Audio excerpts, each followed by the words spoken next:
Okay, let's solve this next problem here. It says solve the following equation for x.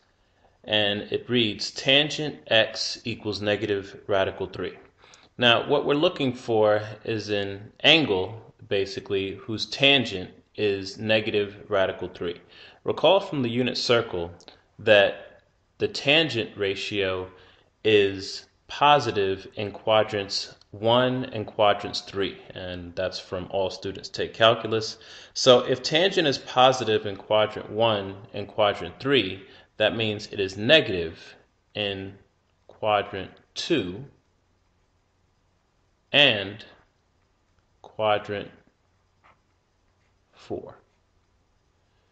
Alright, so what we're going to do is use the inverse tangent function in order to find the angle. So I'm going to write x equals the inverse tangent of, for the time being, we'll disregard that negative sign. So the inverse tangent of radical 3. And here we can use our calculator over here to the right. Please make sure that your calculator is in degree mode, and let's just check on that real quick. And I see that the calculator is in degree mode, so let's get out of that.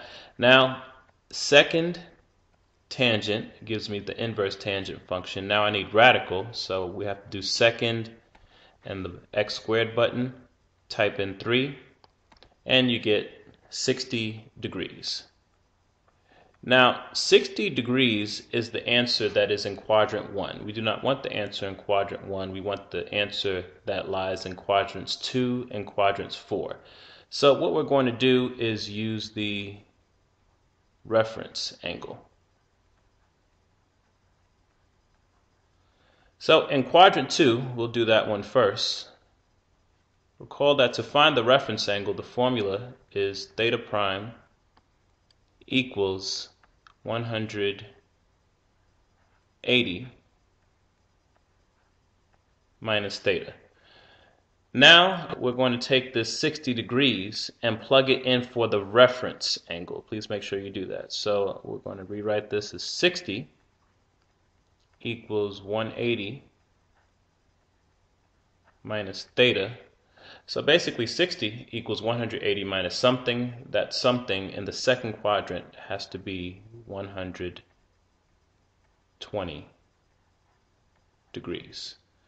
Okay, so far one of our answers is 120 degrees. Now we have to find the angle that's in quadrant 4. Recall that to find the reference angle in quadrant 4, theta prime equals 360 minus theta.